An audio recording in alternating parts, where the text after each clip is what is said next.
पिकाच्या चांगल्या उत्पादनाकरता बरेचसे शेतकरी बेड पद्धत अवलंबत आहेत आणि हे बेड कशा प्रकारे असायला पाहिजेत याविषयीच मी आपल्याला आज माहिती सांगणार आहे। नमस्कार शेतकरी मित्रांनो, तूर पिकाचं उत्पादन आपल्याला 12 क्विंटल 13 क्विंटल हे कशा प्रकारे होईल आणि ती कमी खर्चात कसं होईल आज मी याविषयी आपल्याला सांगणार आहे।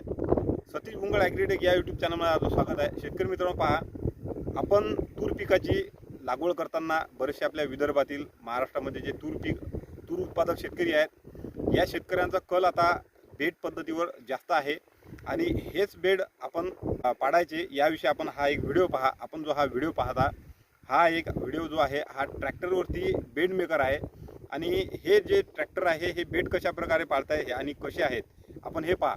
सगळ्यात महत्त्वाची बाब म्हणजे ह्या ट्रॅक्टरवरच्या बेड मेकरने हे जे बेड पडत आहेत हे बेड आहेत हे जवळपास 3.5 फूट रुंद आणि 1.5 ते 2 फुटापर्यंत उंच या प्रकारचे हे बेड पडतात आणि तूर पिकामध्ये जास्त उत्पादनासाठी आपल्याला बेड जे आहेत हे 3.5 फुटाचा रुंद आणि 2 फुटापर्यंत उंच असायला पाहिजे आणि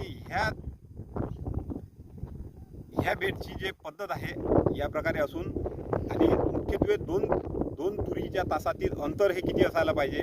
माझ्या मते तुरीचं जे 2 तासातील अंतर आहे 9 फूट असायला पाहिजे किंवा 10 फूट असायला पाहिजे। याचं कारण असं आहे की जर आपल्या तुरीच्या 2 तासातील अंतर 9 ते 10 फूट असलं तर आपल्याला जे आंतरपीक आहे सोयाबीन हे हार्वेस्टरनं काढायला सोपं जाते आणि यानंतरचा महत्त्वाचा आणि प्रामुख्याने बाब जे आहे आपल्या तुरीच्या पिकात जे सूर्यप्रकाश आहे हा भरपूर खेळता राहते, हवा ही खेळती राहते आणि जेवढी हवा आणि सूर्यप्रकाश हा खेळता राहणार तेवढं आपलं हे उत्पादन जे आहे हे चांगलं लागायला आपल्याला मदत होते। जेवढी सूर्यप्रकाश हा आपल्या झाडाच्या खोडापर्यंत जाईल त्याचा फायदा असा होते की जे फायटोप्थोरा जे असते बुरशीजन्य रोग आहे या रोगाचा प्रादुर्भाव तूर पिकामध्ये भरपूर प्रमाणात असते।